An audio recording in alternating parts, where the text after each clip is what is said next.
friends. This is day 3 of posting about eating vegan food and cooking vegan food. I am not a professional chef. I am someone who has learned that to go to a restaurant with my husband or my son, a lot of what Americans eat is over-processed, covered in cheese and bacon grease, covered in nasty goop, like fat, oily, drippy fat. It's okay to have some of that. It's good to have different textures in your food, but that's not all there is in life. Quite frankly, eating at home between my husband's cooking and my own is better. I feel better. It tastes better than most of what's out there. Not that I'm starting a restaurant. I'm not. It's not on my list of things to do. I just prefer eating healthier, delicious food. All right, so we're gonna get cooking. I'm gonna focus on kind of a bean stew since it seems like right now everyone in my town, possibly in the nation, suddenly cares about beans. When I go to the grocery store, it's wiped out. I worry for them because I worry they're not gonna know how to cook them. Or they'll take a bite, they'll be like, oh, I can't eat this, and then waste all of those wonderful beans. This is my recipe. I have a veggie soup stew, vegan chili, and you'll notice that there's a bunch of vegetables that I wrote down on the bottom, and that's because when I cook, it's very, very, very, very, very, can't say enough, varies, flexible. There are some things that generally tend to be oftentimes in the soups or stews that are vegan. One question you might be asking is, what is the base for the soup? So we have here Better Than Bouillon, and it's seasoned vegetable base, and oh, it smells so good. Look at that, nice and thick. It's kind of like a gravy. You just add some water, stir it up, yum. I want to make sure that there's onion or celery and carrots in my base. So let's get started.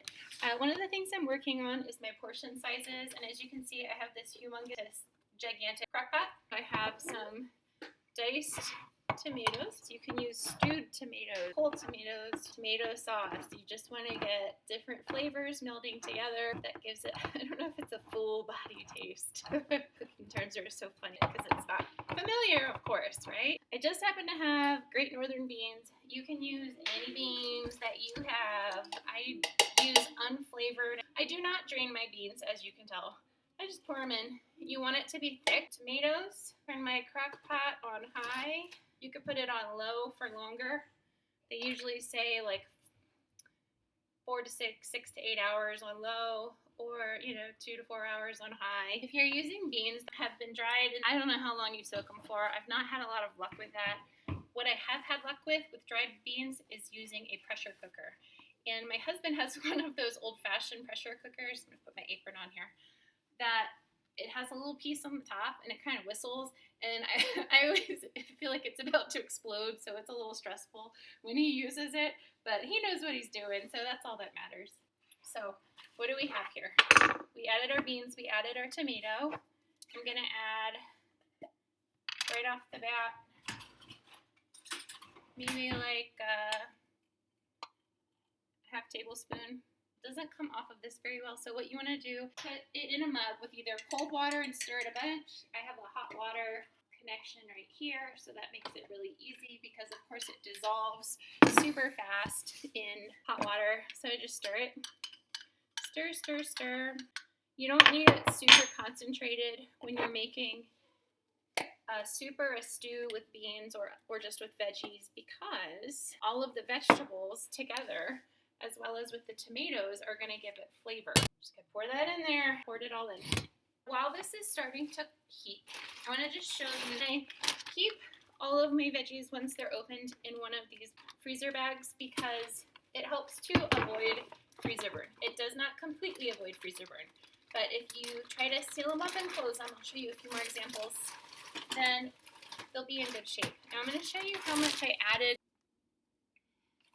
I throw all kinds of mixed veggies in my bean soup. I have some green beans, and even though there's some green beans, I'm just going to throw a few more, and it's just a sprinkling. I mean, I know cooking, it can be is a science. My husband has shown that to me time and time again. Alton Brown, I think, approaches cooking as a science. This is white sweet corn, and I had it was just rolled up and put in a bag before. I toss what's left over there because there's not a whole lot left. I have some baby lima beans and some peas. Whoops. So this is nice. The bag was split open, but because it was in the freezer bag, they didn't go bad. I'm gonna toss those babies in there. Baby lima beans, babies, get it? Oh, I have some frozen spinach. I'm trying to work on my portions. Once you start adding just like a little bit of each vegetable, you do end up with a lot fairly quickly. So, I mean, if measuring is your thing, let's throw a number out there. Start with a quarter cup of a few different vegetables. And if that's too many, maybe use an eighth of a cup. These that are left over, I just put them back in the bag, get out any extra air, seal it tight. This is also a great way to make just a few bags of vegetables stretch quite a bit. I like that about it. I've always preferred to be a little more thrifty. I don't know, it's just in my nature. So I'm gonna go put these back in the freezer. Isn't that how everyone throws their things in the freezer? They just like push it in.